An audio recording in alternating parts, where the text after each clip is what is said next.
Hello, bonjour, bonsoir les gars, j'espère que vous allez bien. C'est votre frère Gumba Diaw de Apprendre des langues en Wolof. Welcome back. Alright, so dans cette vidéo, nous allons voir quelques expressions à connaître, ok, en français.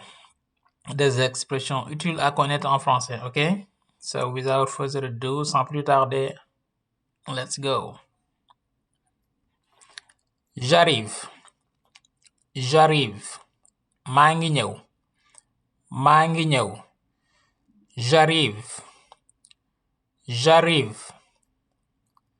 C'est ça le problème.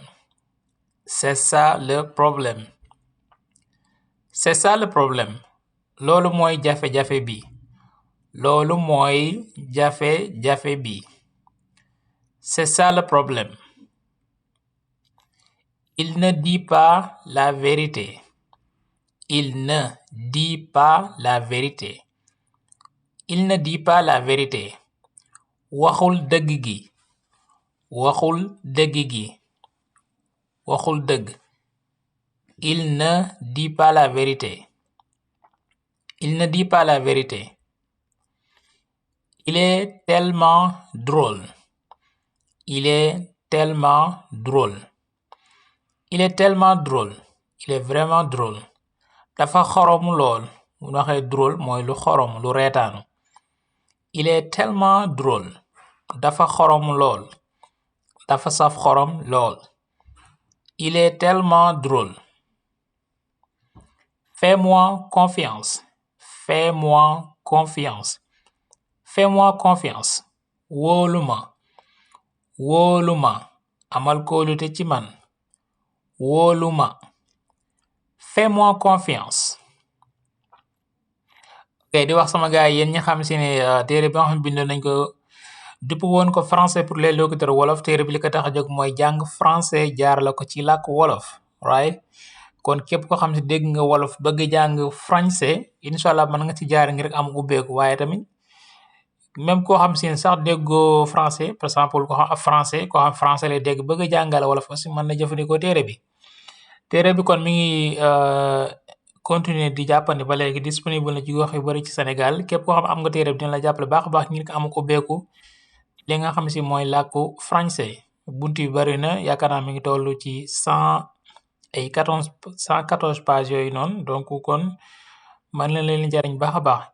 donc kon disponible na ci gox yu bari ci Sénégal 5000 francs le prix bi 124 pages la yéen ñi nekkee côté Touba numéro yi mi ngi noonu. yéen ñi nekk Dakar Louga kooki ñi ngi noonu wala man ngeen ma jokk man mii di waxe yéen direct ci WhatsApp bi képp xam bëgg nga ci téere bi boo ma jokkoo ci WhatsApp bi nii ci numéro bi boobu ngeen di gis 0033 bi 750 40 87 57 danga la ñuy wax danañ la tegtal ci yoon naka ngay def teg la ci yoon naka ngay def mën a am ci téere bi. li nga xam si dañoo bëgg a jàng aussi anglais jaarale ko ci làkk wolof jàng anglais jaarale ko ci làkk wolof right am nañ groupe WhatsApp yi yoo xam ne si ñu ngi continuer ba léegi am na ñu war a démarrer ci mois prochain léegi weeru dee dañuy ubbi bu bees képp ko xam si ne bëgg nga bokk ci groupe yooyu noonu wala bëgg nga bokk ci njàngu anglais mi ñetti weer lay diire formation bi te 13000 francs dong ngay fay loolu yomb na képp ko xam bëgg nga bokk ci njàng mi aussi mën nga ma jokk ci numéro WhatsApp boobu noonu moo nekkaa ni ba tey 0033 bi 758 40 87 55 jàng anglais jaarale ko ci làkk wolof waaw mën na nekk.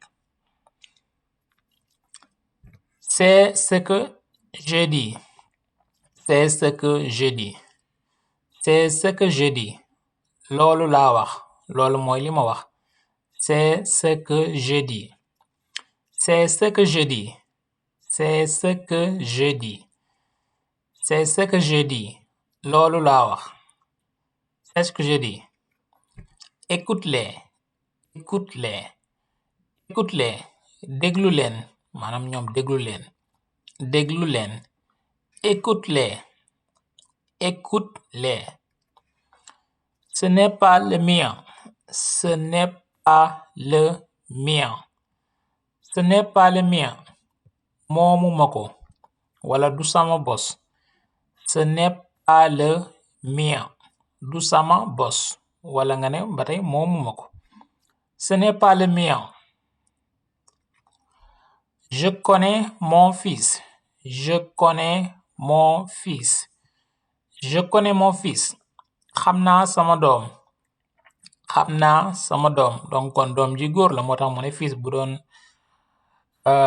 jigéen dinaan bu doon doom ji jigéen dinaan je connais ma fille right donc je connais mon fils.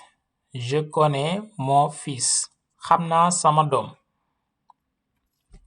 Qu'est-ce que tu vas faire? Qu'est-ce que tu vas faire? Qu'est-ce que tu vas faire? lan ngay defi. lan ngay defi.